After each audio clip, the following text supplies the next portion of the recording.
सभी सब्जेक्ट पढ़ना ज़रूरी है, लेकिन मैथ और रीजनिंग में ज़्यादा फोकस करना पड़ेगा, क्या कि ये दोनों सब्जेक्ट में नंबर ज़्यादा मिलता है ना। करेंट अफेयर के लिए तो मंथली जो मैगजीन आती है एसपीडी का हम किए थे, वो जीके के लिए लूसेंट पढ़े थे, खान सर का जो नोट्स पढ़े थे। प्रीवियस ईयर का इतना रोल है कि आप जो उसको बनाइएगा तो आपका जो टाइम मैनेजमेंट है वो आपका सही होगा, और कोई क्वेश्चन रिपीट होता है, बस उतना ही उसका रोल है, और पैटर्न पता चलता है। अगर कंसेप्ट क्लियर नहीं होगा तो नंबर कम ही आएगा। अगर नंबर कम आ रहा है तो पहले उस पार्ट को आपको चिन्हित करना पड़ेगा कि आपको कहाँ कहाँ दिक्कत हो रहा है, उस पर टाइम देना पड़ेगा, तब उसके बाद मॉक में नंबर आएगा। नहीं तो बिना पढ़े कीजिएगा तो आप डिमोटिवेट भी हो सकते हैं। एग्ज़ाम नज़दीक आए तो 2 मारेंगे। उसका जो सबसे ज़रूरी चीज़ है उसका एनालिसिस, कि आप कौन से क्वेश्चन में कितना टाइम दे रहे हैं, कैसे बनेगा, उसका फैक्ट जानना ज़रूरी है। रूटीन का तो ऐसे कोई ख़ास रोल है नहीं, लेकिन आपको जिस टाइम में पढ़ना अच्छा लगता है उसी टाइम में पढ़िए, किसी कहने या ना कहने से कोई फ़र्क नहीं पड़ता। मोटिव है कि आपको किसी तरह पढ़ के क्रैक करना है, यही रूटीन बनाने नहीं बनाने से उतना फ़र्क नहीं पड़ेगा, लेकिन जो भी बनाए वो रेगुलर होना चाहिए, कंटिन्यूटी मतलब कि ज़रूरी है। 2 या 3 रहेगा तो अच्छा से ग्रुप डिस्कशन हो जाए, तो उसमें फैक्ट याद हो जाते हैं। जैसे कि कोई पूछा आपको नहीं पता है तो दूसरे आदमी को तो पता है तो वो बताएगा, तो उससे ज़्यादा दिमाग कैप्चर करता है। ऐसे अपने अपने पढ़ने से पता नहीं चलता कि क्या पढ़े, क्या याद है क्या नहीं है, लेकिन डिस्कशन करने के बाद पता चलता है कि हाँ ये याद है ये नहीं याद है। नहीं, टाइपिंग पहले से ज़रूरी है, क्योंकि मेरा भी वही हुआ कि टाइपिंग पहले से था नहीं, लास्ट में 1 महीना टाइम था, उसमें क्लियर नहीं हुआ। एनटीपीसी मतलब ग्रेजुएट लेवल में भी मेरा टाइपिंग था, और इसमें भी। फ्रेंड्स, यदि आप आरआरबी एनटीपीसी एग्जाम की प्रिपरेशन कर रहे हैं तो अब आपके पास 1 से 1.5 महीने का समय बचा हुआ है। तो अब इस बचे हुए समय में आपको ज्यादा से ज्यादा मॉक टेस्ट और प्रीवियस ईयर क्वेश्चंस का प्रैक्टिस करना चाहिए। तो मॉक टेस्ट और प्रीवियस ईयर क्वेश्चंस के प्रैक्टिस के लिए आप टेक्स्ट बुक ऐप का यूज कर सकते हैं। टेक्स्ट बुक ऐप पर हमारा कोड DOMC यूज करने से आपको टेक्स्ट बुक पास प्रो का 1 ईयर का सब्सक्रिप्शन मात्र 615 रुपये में मिल जाएगा। इसके साथ ही टेक्स्ट बुक ऐप पर आपको एनालिसिस मिल जाएगी कि आपका स्ट्रॉन्ग सेक्शन और वीक सेक्शन कौन कौन सा है। तो आप अपने वीक सेक्शन पर काम करके उसकी प्रिपरेशन करके सक्सेस पा सकते हैं। इसके साथ ही मैं आपको बता दूं कि अभी तक जितने भी सिलेक्टेड लोगों का इंटरव्यू हमारे चैनल पर लिया गया है, उन सभी लोगों ने मॉक टेस्ट और प्रीवियस ईयर क्वेश्चंस के प्रैक्टिस को बहुत इंपॉर्टेंट बताया है एग्जाम पॉइंट ऑफ व्यू से। उन सभी सिलेक्टेड लोगों का कहना है कि आपको जितना ज्यादा पढ़ना जरूरी है उससे कई गुना ज्यादा जरूरी है आपको मॉक टेस्ट लगाना और प्रीवियस ईयर क्वेश्चन से प्रैक्टिस करना। तो मैं इसका लिंक डिस्क्रिप्शन में डाल दे रहा हूँ, वहां से क्लिक करके आप इस ऑफर का लाभ उठा सकते हैं। नमस्कार दोस्तों, आप सभी का डोमिनेंट कंप्यूटर में स्वागत है। दोस्तों आज की वीडियो में हमारे साथ है मुकेश जी, जो कि ट्रेन क्लर्क्स को क्वालिफाई किए हैं एनटीपीसी की वैकेंसीज में। तो जो भी बच्चे एनटीपीसी की तैयारी कर रहे हैं या फिर रेलवे की तैयारी कर रहे हैं उनके लिए वीडियो काफ़ी यूजफुल होने वाला है, क्योंकि एक सेलेक्टेड कैंडिडेट से आप जानिएगा स्ट्रेटेजी, तो आपके लिए काफ़ी फायदेमंद होगा। सबसे पहले इनके बारे में जानते हैं। सबसे पहले अपने बारे में बताइए। मेरा नाम मुकेश कुमार है, मैं वेस्ट चंपारण का रहने वाला हूँ। चलिए अब हम इनसे जानते हैं अलग अलग सब्जेक्ट की अलग अलग स्ट्रेटेजी। सबसे पहले मैथ के बारे में बताइए, मैथ आपने कहाँ से पढ़ा था? मैथ मैंने ऑनलाइन किया था, खान सर के ऐप से कोर्स लिए थे। हाँ, कोर्स लिए थे, क्रैश कोर्स लिए थे एनटीपीसी के लिए।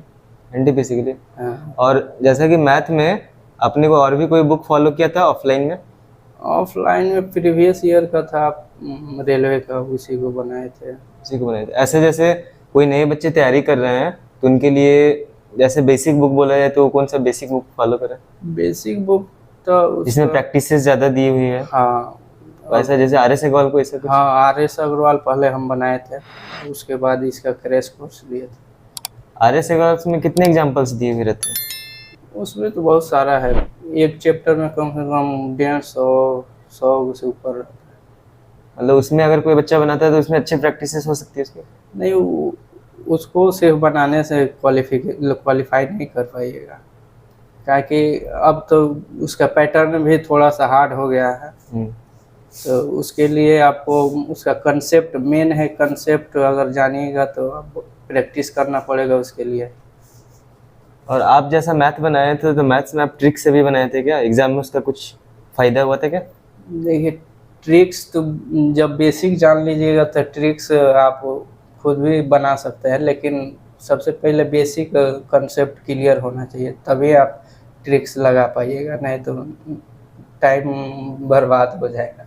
एग्जाम में ट्रिक का कुछ फायदा होता है?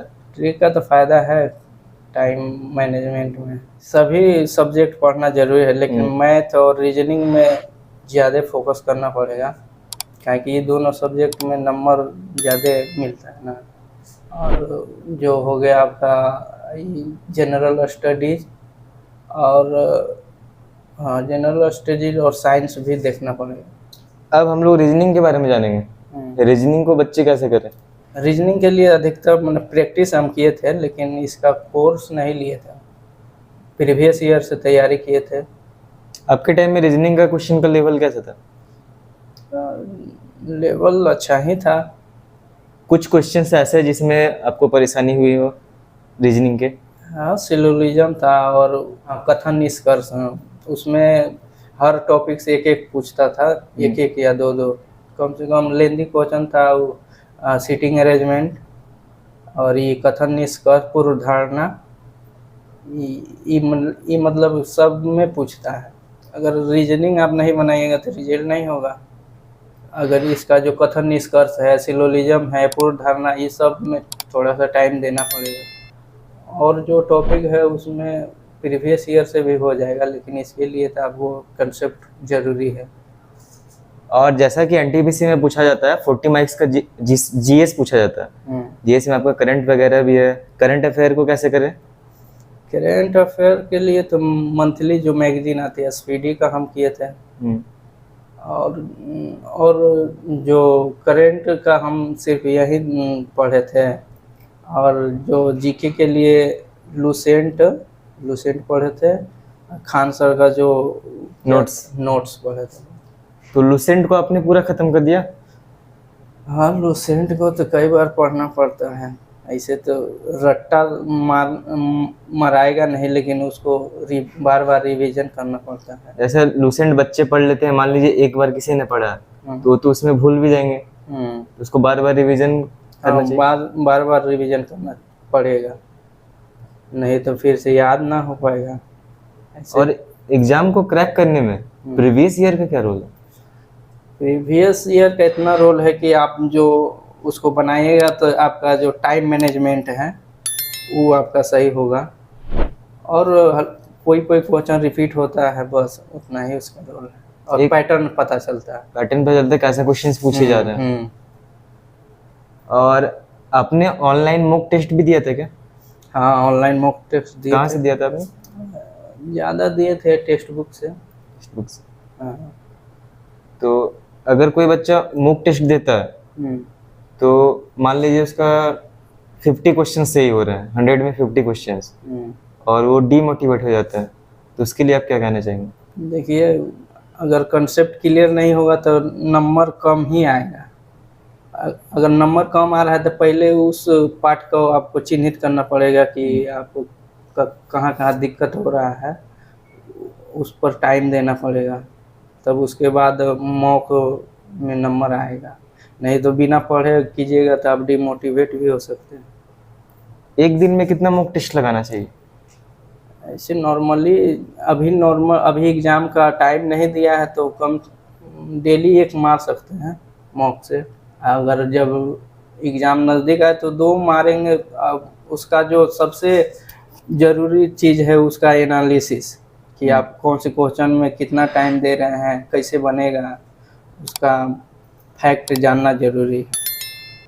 और जैसा CBT 1 और CBT 2 में सेम स्ट्रेटेजी रहती है या फिर वो थोड़ा एडवांस होता है, उसमें कुछ अलग करना पड़ता है? नहीं, CBT 1 में तो 90 मिनट में 100 क्वेश्चन करना रहता है, और CBT 2 में 90 मिनट में 120, मतलब नंबर ऑफ क्वेश्चन बढ़ जाएगा। लेवल लगभग सेम ही रहता है, बस नंबर ऑफ क्वेश्चन बढ़ जाता है 20 को। और रूटीन का कुछ रोल है क्या?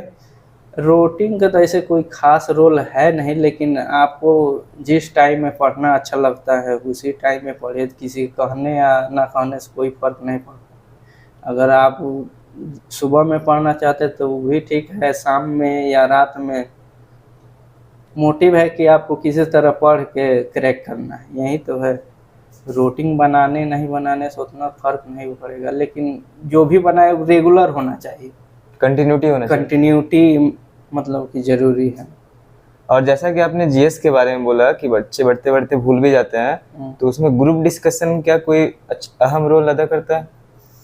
हाँ, ग्रुप डिस्कशन ऐसे जरूरी है, लेकिन मान लीजिए कोई 2 लड़के भी हैं तो वो भी कर सकते हैं खुद में? हाँ, सबसे अच्छा तो वही है 2 आदमी, अगर 2 से 3 4 हुआ तो ज़्यादा टाइम के बर्बादी हो जाएगी। 2 या 3 रहेगा तो अच्छा से ग्रुप डिस्कशन हो जाएगा, तो उसमें फैक्ट याद हो जाते हैं। जैसे कि कोई पूछा आपको नहीं पता है तो दूसरे आदमी को तो पता है तो वो बताएगा, तो उससे ज़्यादा दिमाग कैप्चर करता है। ऐसे अपने अपने पढ़ने से पता नहीं चलता कि क्या पढ़े हैं, क्या याद है क्या नहीं है, लेकिन डिस्कशन करने के बाद पता चलता है कि हाँ ये याद है ये नहीं याद है। और जैसे बहुत सारे बच्चे पढ़ते हैं और रिवीजन नहीं करते, वो जो पढ़ा हुआ वो भी भूल जाते हैं, रिवीजन बिल्कुल भी नहीं करते, तो रिवीजन का क्या रोल अदा करता है एग्जाम को क्रैक करने में? तो रिवीजन तो सबसे मस्ट है। मान लीजिए कोई पढ़िएगा कोई टॉपिक, उसको एक बार पढ़िए तो 1 से 2 दिन याद रहेगा, उसके बाद भूल जाइएगा, लेकिन उसको रिवीजन करते रहिएगा तो ज़्यादा दिन तक टिकता है। तो ट्रेंस क्लर्क में आपने यही पोस्ट सजेस्ट किया था, मतलब यही पोस्ट आपने चुना था या फिर कोई दूसरा? ऐसे तो और मतलब कि टाइपिंग में भी मेरा क्लियर था, लेकिन टाइपिंग नहीं क्लियर हो पाया, और तो बिना टाइपिंग वाला मिला। ऐसे बहुत सारे बच्चे, जैसे टाइपिंग का पोस्ट है एनटीपीसी में, तो बहुत सारे बच्चे का टाइपिंग अभी नहीं है, तो क्या पहले से करके रखे रेडी या फिर एग्जाम के क्रैक करने के बाद कर सकते हैं? नहीं, टाइपिंग पहले से जरूरी है, क्योंकि मेरा भी वही हुआ कि टाइपिंग पहले से था नहीं, लास्ट में 1 महीना टाइम था उसमें क्लियर नहीं हुआ। एनटीपीसी मतलब ग्रेजुएट लेवल में भी मेरा टाइपिंग था और इसमें भी, बस उसमें नहीं हुआ। कहीं ना कहीं टाइपिंग को पहले से रेडी करके रखना। हाँ, टाइपिंग अगर टाइपिंग मतलब कि एनटीपीसी का अच्छा पोस्ट चाहिए, जैसे स्टेशन मास्टर और गुड्स गार्ड, इसमें टाइपिंग नहीं है, और एक टिकट सुपरवाइजर है उसमें नहीं है। अगर उससे 3 या 4 को टाइपिंग वाला पोस्ट है, अगर उसमें आपका सिलेक्शन होता है तो उसके पहले से आपको टाइपिंग प्रिपेयर करना पड़ेगा। जैसा मैंने पहले कहा था अभी कि फॉर्म भर देते हैं बच्चे और सीरियस नहीं होते एग्जाम को लेकर, सोचते हैं कि 1 महीना आएगा मेरा एडमिट कार्ड आएगा तब पढ़ेंगे, तो कहीं ना कहीं खराब है वो। हाँ, खराब क्या, आप अपने पैर में कुल्हाड़ी मार रहे हैं। 1 महीना में तैयारी नहीं हो पाएगा ना। एक बार जो बच्चे तैयारी कर रहे हैं उनके लिए मोटिवेशन के लिए कुछ बोल दीजिए कि वो कैसे पढ़े, कैसे तैयारी करें, जो फिर जिन्होंने फॉर्म फिलअप किया। अच्छा, जो एनटीपीसी का फॉर्म फिलअप किया तो मतलब फॉर्म डालने के बाद से ही मतलब उसका सिलेबस क्या है, मैथ रीजनिंग पर मतलब फोकस देना पड़ेगा, और 2-3 दिन के अंदर मतलब एक सप्ताह में कम से कम 2 सेट अभी लगा सकते हैं। और प्रीवियस ईयर ज़रूरी है टाइम मैनेजमेंट के लिए, और अलग से कोई भी मॉक लगा सकते हैं, जैसे कि टेक्स्ट बुक भी है और बहुत सारा एप्लीकेशन है, उससे भी आप ले सकते हैं। ऐसे ज़रूरी नहीं है कि टेक्स्ट बुक ही है, बहुत सारे एप्लीकेशन टेक्स्ट अवेलेबल रहता है, एनटीपीसी हो या और कोई भी एग्जामिनेशन के लिए बहुत सारा उपलब्ध है। तो दोस्तों आपने देखा मुकेश जी का इंटरव्यू, जो कि एक ट्रेंस कलेक्टर में सेलेक्टेड है और एक सिलेक्टेड कैंडिडेट की स्ट्रेटेजी आपको कहीं ना कहीं बहुत लाभ पहुंचाएगी। तो मुकेश जी का बहुत बहुत धन्यवाद चैनल में समय देने के लिए, और इसी तरह की वीडियो के लिए आप बने रहे चैनल। धन्यवाद।